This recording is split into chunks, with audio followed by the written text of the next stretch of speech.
You know that moment when you wanted something for so long and suddenly all the reasons why you shouldn't start seem louder than the reasons why you should?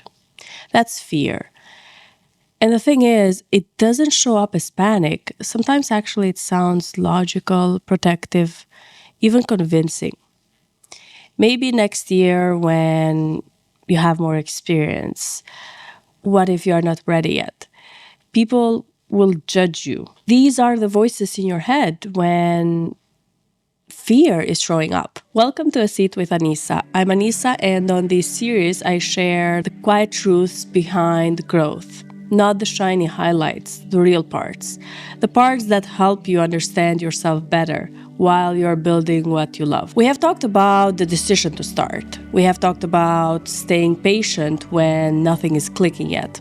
Today, we are talking about the thing that shows up between those two moments, fear, and how I'm learning to work with it instead of fighting it. We are told to conquer fear, face it, push past it.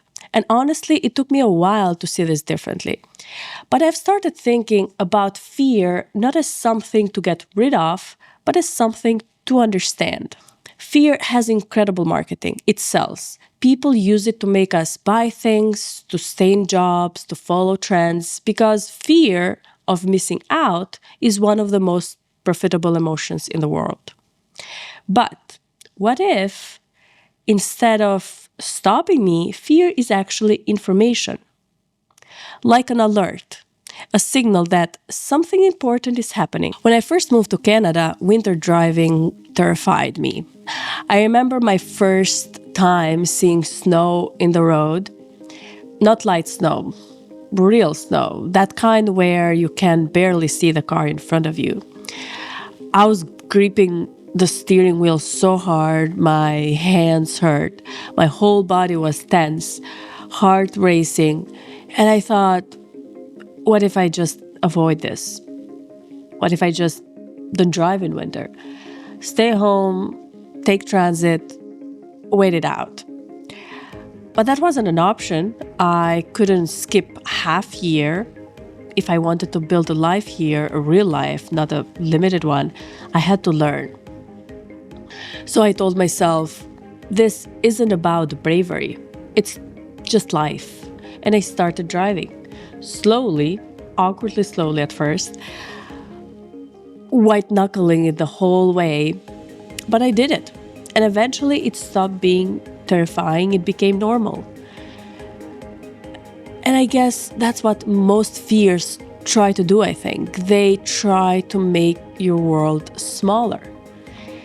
They whisper to you, don't try, don't risk, don't expand. And if you listen too long, you start believing that staying small is the same as staying safe. Even now, with this podcast, talking to a camera, knowing people are watching, it's one of the most uncomfortable things I've ever done. I recorded episode 1 4 times before I kept one. Not because the first 3 were bad, but because I kept thinking, who am I to do this? What if people think I'm trying too hard? What if my accent makes it hard to understand? And here's the thing, those fears weren't wrong. Some people probably will think that. Some people might not connect with how I speak, but I'm doing it anyway. Not because I'm fearless, because I don't want fear to write the story for me. I want to look back one day and know I tried, I showed up, I didn't let fear decide what was possible. Here's what I have started to notice. Fear often shows up when your identity is expanding faster than your comfort zone. And that's actually a signal, not a stop sign, it's a signal. It means you're into something that matters, something that could change things. When I started working with clients in design, I noticed it too. Every time a project felt too risky, too bold, too new, too much of a stretch for me at that moment, fear will show up right before the breakthrough, not after, before. That's how I learned to see it differently. If I don't feel at least a little bit nervous, it probably means I'm repeating what I have already mastered. And that gentle nervousness, that flutter in your chest, that's where growth hides. I have always been the type who wants things done well. And sometimes that perfectionism feels like strength. It keeps me detailed, committed, present. But I've also realized it can be a cage. Because behind every it has to be perfect, there is usually a quieter fear whispering, what if I'm not enough if it's not perfect? And that's when fear starts making the decisions. I'll give you an example. When I was working on my business website, I spent weeks on the copy. Not because it needed to be that complicated, but because I kept thinking, what if this one sentence makes someone not hire me? What if I sound too casual? What if I'm being too formal? What if this whole website is actually not looking professional enough? And at some point, I realized I wasn't perfecting the website. I was hiding behind perfecting it.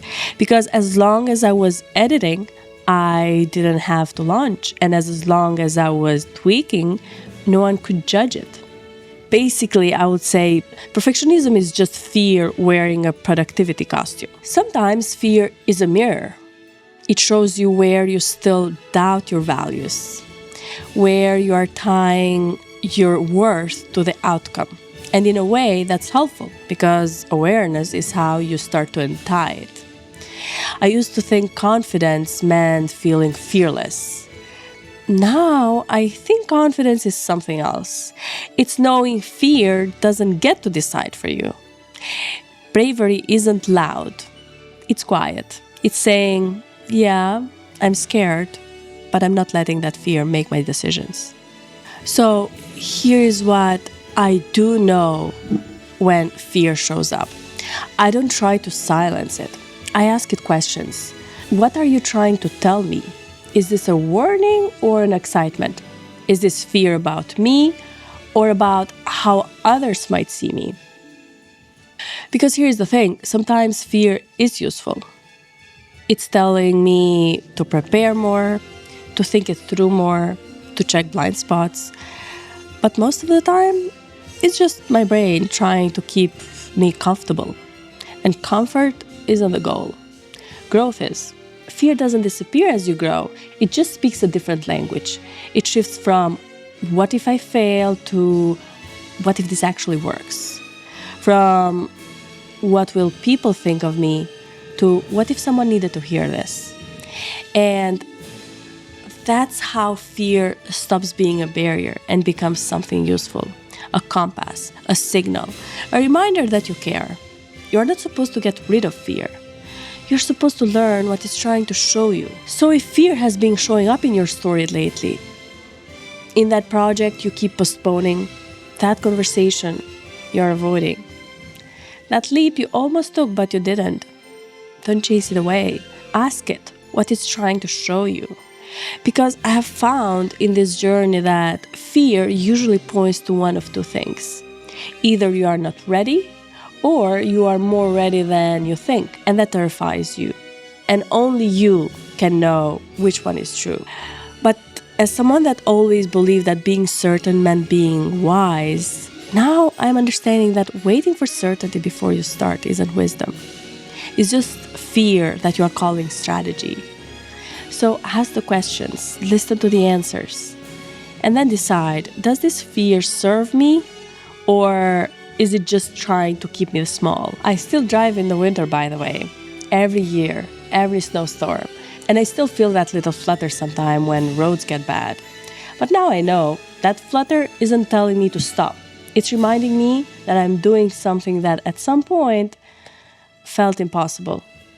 And that's not a warning, that's proof. Next time, we'll talk about slowing down, how stepping back doesn't always mean losing progress, and why sometimes the most productive thing you can do is stop. Thanks for being here with me.